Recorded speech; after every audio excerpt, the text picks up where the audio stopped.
করে নিয়েছেন, ছেড়ে দিয়েছেন মালিকের ইচ্ছা অনিচ্ছা, সরকারের ইচ্ছা এবং অনিচ্ছার উপর মজুরি ঠিক হবে।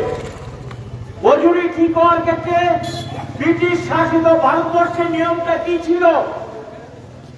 একটা পরিবারকে, শ্রমজীবী পরিবার যারা শ্রমের বিনিময়ে জীবিকা নির্বাহ করে, তার পরিবারে কতটুকু কাপড় লাগে এক বছরে, তার বাসস্থানটাকে ঠিক রাখার জন্য, মেনটেনেন্স করার জন্য কত অর্থ লাগে, তার খাদ্য সংগ্রহ করার জন্য কত অর্থ লাগে, পুষ্টিকর এবং মেডিসিনের ক্ষেত্রে, চিকিৎসার ক্ষেত্রে কত অর্থ লাগে, এক বছরে একটা পরিবারকে বাঁচতে গেলে কতটুকু কাপড় লাগে, এটার উপরে কনজিউমার প্রাইস ইন্ডেক্স, এটাকে একটা নির্দিষ্ট নিয়মের মধ্যে রেখে মজুরি নির্ধারণ হতো।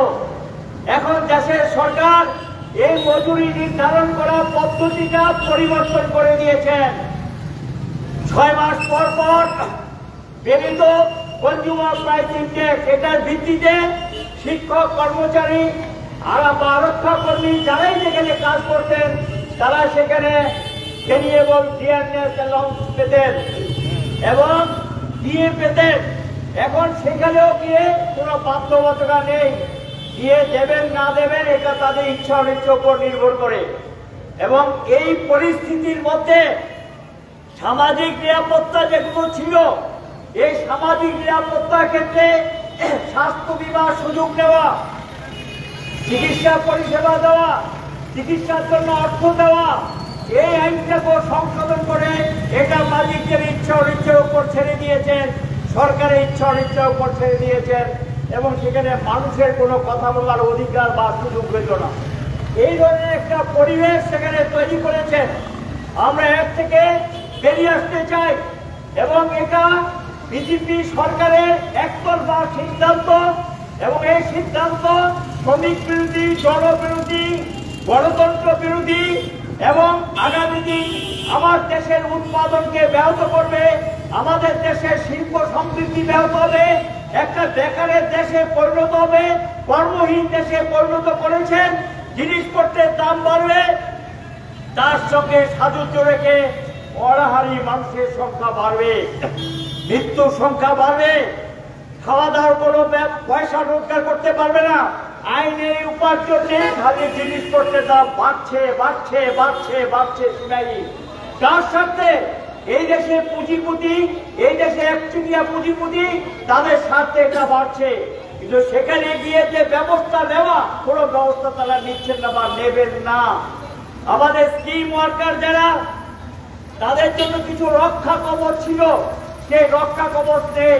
এই রাজ্যের সরকার ক্ষমতা আসার পর আমরা রক্ষা করলাম, বামফ্রন্টের সময় একটা নিয়ম ছিল, 10 বছর কাজ করলে নিয়মিত হতেন, নিয়মিত স্কিম পেতেন, সমস্ত সুযোগ সুবিধাগুলো পেতেন। 2018 সালের 1 জুলাই এই রাজ্য সরকার নিয়মিত বেতন কম পাওয়ার যে অধিকার, এইটাকে বাতিল করে দিয়েছেন। বামফ্রন্ট সরকার নেওয়া সিদ্ধান্ত বাতিল করে দিয়েছেন।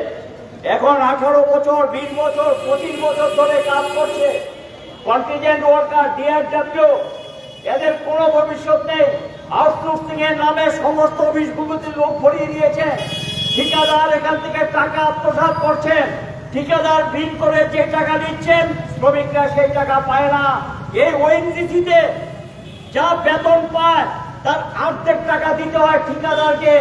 একটা ঠিকাদারের রাজত্ব তৈরি করেছেন, লুটপাটের রাজত্ব তৈরি করেছেন। সমস্ত অফিসটাতে এই যে ঠিকাদার প্রথা, যেখানে যান সেখানে ঠিকাদারি প্রথা, এই যে প্রথা, এই প্রথা চলতে দেওয়া যায় না। আমরা এটার বিরোধিতা করছি, আমরা এটার বিরুদ্ধে দাঁড়িয়েছি, আমরা লড়াই করছি।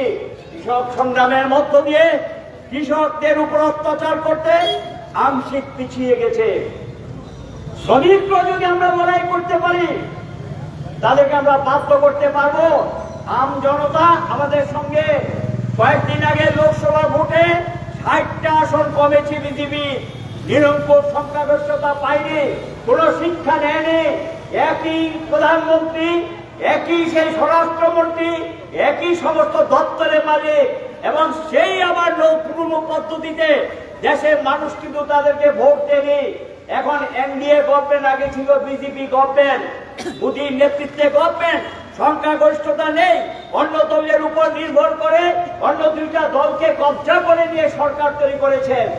আমরা চাইছি লড়াই সংগ্রামের মধ্য দিয়ে পরিবর্তন চাই, সম্ভব, এটা করতে হবে, সাহসিকতার সঙ্গে এগিয়ে আসতে হবে। তাকিয়ে দেখুন পৃথিবীর বিভিন্ন দেশে জনগণ রাস্তায় নেমে সরকারের দিশা পরিবর্তন করিয়েছেন, নতুবা সরকারটাকে ক্ষমতা থেকে সরিয়ে দিয়েছেন। সত্যিকার মানুষের আমরা দেখছি, এই যে শ্রীলঙ্কায় দেখলেন তো বামপন্থীরা একজন প্রেসিডেন্ট সেখানে নির্বাচিত হয়েছেন। এরকম পৃথিবীর বিভিন্ন দেশে দেশে উত্তাল আন্দোলন, উত্তাল সংগ্রামের মধ্য দিয়ে পরিবর্তনের সূচনা আসছে। আমাদের দেশেও যদি আমরা কৃষক শ্রমিকের মধ্যে ঐক্য করে এবং যুব ছাত্র সমস্ত গণতান্ত্রিক মানুষকে ঐক্যবদ্ধ করে দুর্বার লড়াই করতে পারি, তাহলে তাদের মাথা আমরা নোয়াতে পারবো। এটা আমাদের পক্ষে সম্ভব, এটা আমরা করে ছাড়বো। এবং এই ধরনের মানসিকতা, এই ধরনের দৃঢ়তা নিয়ে আমাদের সংগঠনকে শক্তিশালী করতে হবে। মানুষের কাছে যান, কথা বলেন, আলোচনা করেন, রাস্তা নামার জন্য উৎসাহিত করেন। ওই স্বৈরাচারী মমতা ব্যানার্জিও বলেছিল, যা বলবো এটা শেষ কথা, তাকেও সেখানে ঘাড় নোয়াতে হয়েছে। মোদিও বলেছিল, আমি যা বলছি এটা শেষ কথা, তাকেও সেখানে আন্দোলনের কাছে মাথা নোয়াতে হয়েছে কোনো সময়ে। কাজে এখানকার সরকার, কেন্দ্রের সরকারকে আমরা মাথা নোয়াতে পারবো, আমাদের পক্ষে সম্ভব। আমরা চালিকা শক্তি, উৎপাদন আমরা চালার, উৎপাদন আমরা করি, শক্তি আমাদের হাতে। কাজে সেই শক্তিকে সংগঠিত করতে হবে, বিরাট শক্তি। যদি সংগঠিত না করতে পারি, লোকতারা নেবে, আর যদি রাস্তা নামাতে পারি, সংগঠিত করতে পারি, তাহলে এটা দিশা আমরা ঘুরাতে পারবো। এ আজকে দাবিগুলো সম্পর্কে বলেছে, প্রতিনিধি দল দিয়েছে, ভাববেন না যে সবকিছু হয়ে গেছে। লড়াই জারি রাখুন, দুর্বার সংগ্রামের জন্য প্রস্তুতি নিন, বড় ধরনের লড়াইয়ের জন্য নিজেদেরকে তৈরি করুন। সারা ভারতবর্ষে 10টা ট্রেড ইউনিয়ন কৃষক সংগঠনগুলো সেই সিদ্ধান্ত নিয়েছে, আপনারাও তৈরি থাকুন। এই কথাগুলো বলে আমার বক্তব্য শেষ করলাম। এখন আপনাদের সামনে প্রতিনিধি দলের পক্ষে সমর্থক কর্মী দেড়টা কথা বলবেন।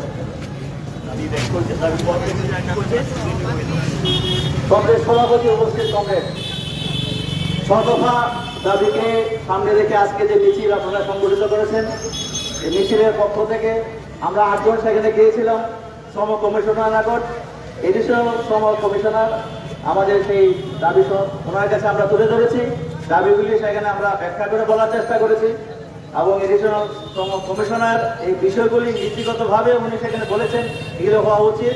এবং আমরা বলেছি যাতে এগুলি ইমপ্লিমেন্ট হয়, কারণ অতীতে আমরা দেখেছি এই পুজোর আগে বিভিন্ন শ্রমক্ষেত্র ভিত্তিক যে কোনো এডুকেশনে যে আলাপ আলোচনা হয়, বাস্তবে সেইগুলি সেভাবে কার্যকরী অনেক ইমপ্লিমেন্ট হয় না। কাজে শ্রম দপ্তরের আধিকারিকরা, লেবার ইন্সপেক্টররা যাতে সেগুলিকে তদারকি করে, যাতে সমস্ত শ্রমক্ষেত্রে শ্রমিকরা যাতে সেগুলি পেতে পারে, এগুলি দেখা। এছাড়া চা শ্রমিকদের যে 20% তাদের বোনাস দেওয়া, যেটা বামফ্রন্ট সরকারের সময় বিভিন্ন চা বাগানে দেওয়া হতো, এখন এটা 8.3 নেমে এসেছে।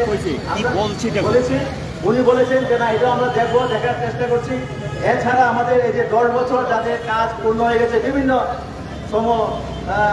শ্রমিকদের, অর্থাৎ বিভিন্ন অফিসে বিভিন্ন শ্রমক্ষেত্রে তাদের নিয়মিত করা বামফ্রন্ট সরকারের সময় যে নিয়মটা ছিল সেটা এই সরকার এসে বাতিল করে দিয়েছে। এটা অমানবিক সিদ্ধান্ত।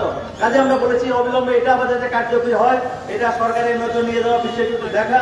এছাড়া বন্যা যে ব্যাপক ক্ষতি হয়েছে, শ্রমজীবী মানুষ, কৃষক সহ বিভিন্ন অংশের মানুষ ক্ষতিগ্রস্ত হয়েছে। বাড়ি ঘর, তাদের জমি জমা ফসল নষ্ট হয়ে গেছে, লক্ষ লক্ষ মানুষ, প্রায় অর্ধেক মানুষ ক্ষতিগ্রস্ত। কাজে সেখানেও যাতে অতি সত্ত্বর তাদের কাছে এই সাহায্য সহযোগিতা পৌঁছে দেওয়া যায় সেটা দেখা। সেক্ষেত্রে আমরা বলেছি যে এগুলি এখন ঠিক মতো কিছুই হচ্ছে না এবং সেখানে চূড়ান্তভাবে দলবাজি হচ্ছে। এই সরকার তার দল এগুলি করছে। কাজে এগুলি বন্ধ করা এবং যাতে মানুষ প্রকৃত দ্বারা ক্ষতিগ্রস্ত, যারা বন্যায় ক্ষতিগ্রস্ত, তারা যাতে পেতে পারে তার জন্য বিষয়গুলি দেখা।